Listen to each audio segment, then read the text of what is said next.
किस किस अंगों से बोला जाता है ये जानना जरूरी है।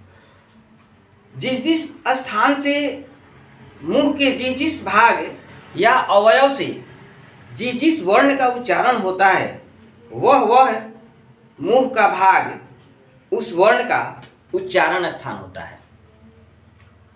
वर्णों का उच्चारण स्थान 7 हैं। कौन कौन? कंठ, कंठ ये, इसके बाद तालु मुंह के ऊपर, मूर्धा नीचे, दांत, दांत जानबे करते हैं, ओंठ ये वाला, नासिका नाक, जिह्वा मूलीय जिन्स जो कि जिह्वा को मूल रूप से उसमें भूमिका निभानी पड़े, यानी कि जिह्वा से ही उसको बोला जाए, उसको जिह्वा मूलीय कहते हैं। इसके लिए कुछ हमारे संस्कृत के विद्वानों ने सूत्रों की रचना की है। वो क्या है देखते हैं। पहला है अकुह विसर्जनीया नाम कंठः। पहला क्या है? पहला है अकुह विसर्जनीया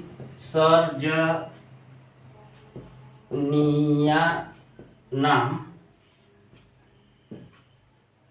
कंठ। ये कह रहा है कि अकु विसर्जनीय नाम कंठ। देखिए अ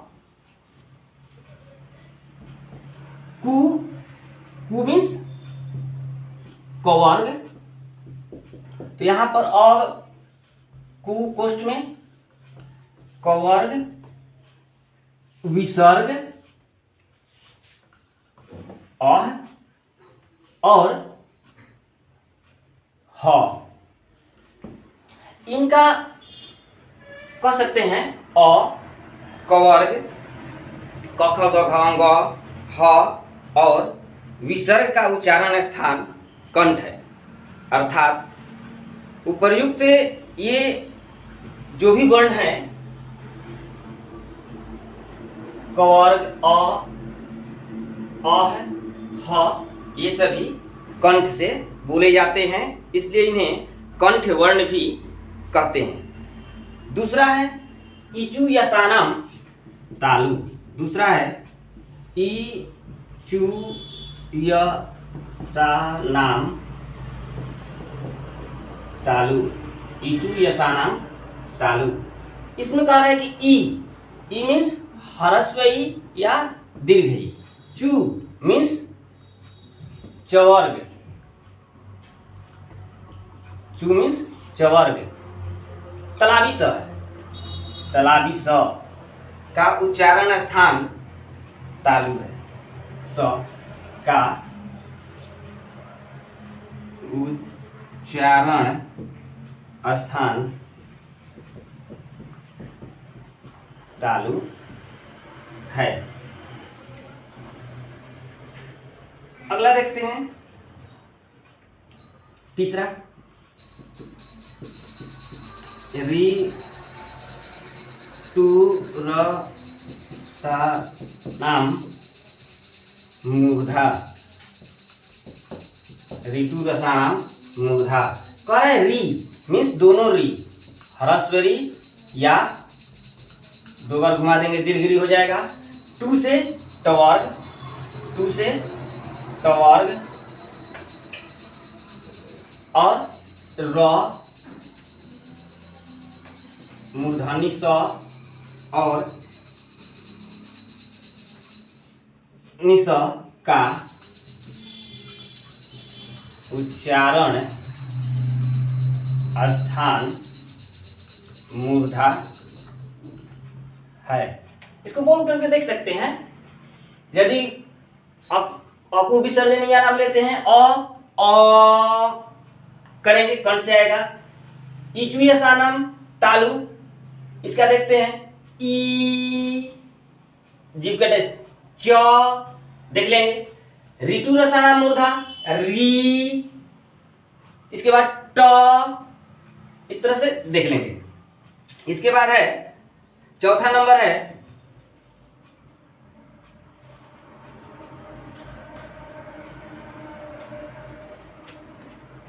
ऋतु लसानाम, 4 नंबर है ऋतु लसानाम दन्तः। ली त वर्ग ल तथा दांती स का उच्चारण स्थान दांत है, दंत है। इसको देखते हैं, स बोल के देखेंगे, दांत से ही हवा निकलता है। 5वां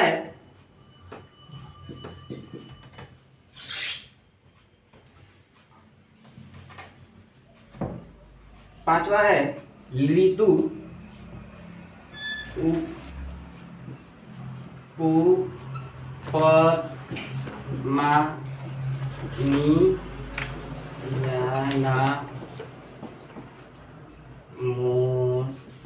उपमानियानामोष्ठव। कह रहा है कि उपपदमानियानामोष्ठव, इसका अर्थ है ह्रस्व उ या दीर्घ उ, पु मीन्स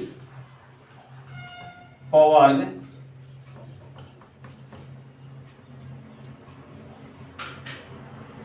इसमें प और फ ये दोनों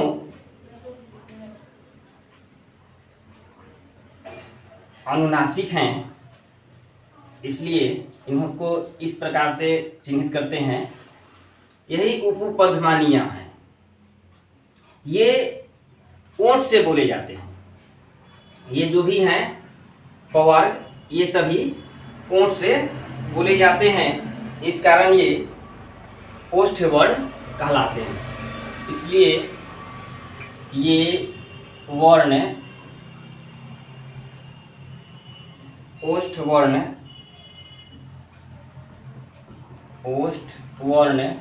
कहलाते हैं, ओष्ठ वर्ण कहलाते हैं। अगला है यमंगणानाम नासिका। यमंगणानाम नासिका, य म अंग अण ना नाम नासिका सिका च। यहाँ एक सोच रहे होंगे कि च क्यों आ गया, क्योंकि ये सभी पंचाक्षर हैं। ये सभी य म अंग अण और न, ये सभी पंचाक्षर हैं। उधर आप लोग देखे होंगे कि कवर्ग चवर्ग टवर्ग तवर्ग पवर्ग के सभी का 5वां अक्षर है, किसी का अंग है, किसी का य है, किसी का अण है, किसी का न है, किसी का म है। इसे पंचाक्षर भी कहते हैं, इसको पंचाक्षर भी कहा जाता है, इसको पंचाक्षर भी कहा जाता है। और इस वर्ण का उच्चारण नाक से होता है। इस वर्ण का उच्चारण किससे होता है? नाक से होता है। इसका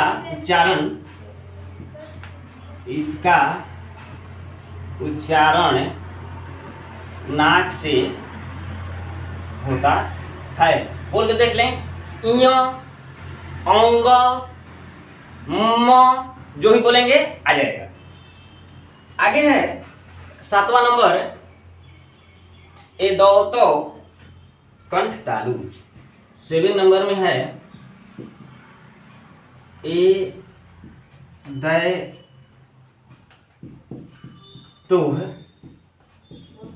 कंठ तालु। ए और आए दोनों का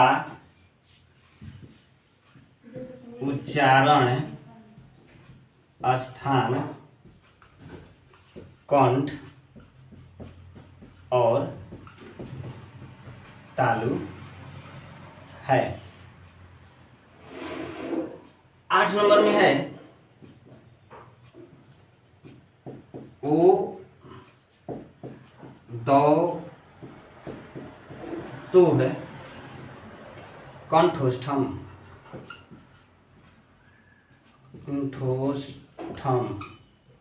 कंठोष्ठम ओ और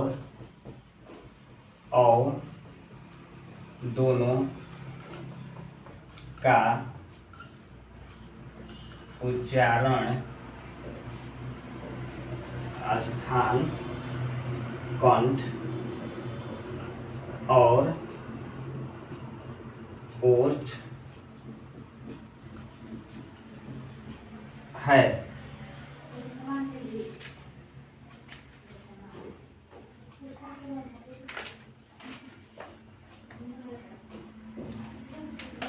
अगला नंबर है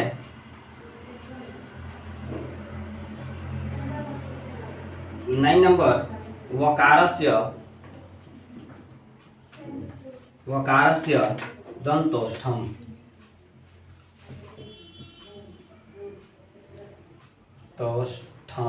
वकारस्य दंतोष्ठम। व का उच्चारण स्थान दंत और ओष्ठ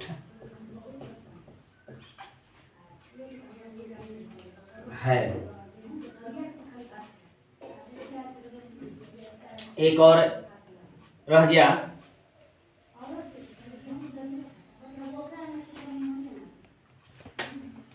10 नंबर में नासिका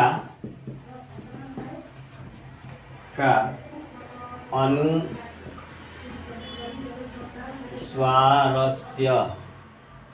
नासिका अनुस्वारस्य मीन्स अनुस्वार का स्वर का उच्चारण नाक से होता है। मेरे प्यारे बच्चों, आप ये जितने भी सूत्र हैं इनको याद कर लेंगे। कैसे? अकुह विसर्जनीया नाम कंठ है, इचु यसानाम तालु, ऋतु रसाणाम मूर्धा, ऋतु लसानाम दंता, उपपद्यमानीया नाम ओष्ठौ, यमंगणना नाम नासिका च, इदौतो कंठ तालु, उदौतो कंठोष्ठम, वकारस्य दंतोष्ठम, नासिका अनुस्वारस्य। इस प्रकार से यदि हम इसको याद कर लेते हैं, इसमें एक चीज ध्यान देना होगा कि 3 स को याद रखें, तलाबी स, मूर्धन्य स और दांती स। यदि तलाबी स को याद रखते हैं तब इसको देख सकते हैं कि ईचु यसानाम तालु, तलाबी तालु, मूर्धन्य मूर्धा, ऋतु रसाणाम मूर्धा, दांती स दंता दांत, ऋतु लसानाम दंता। यदि इस तरह से हम 3 याद कर लेते हैं तो ये पूरा उच्चारण स्थान हमें याद हो जाएगा। इसको याद करने के लिए एक और श्लोक के माध्यम से गा करके भी याद कर सकते हैं। देखेंगे इसको कैसे है।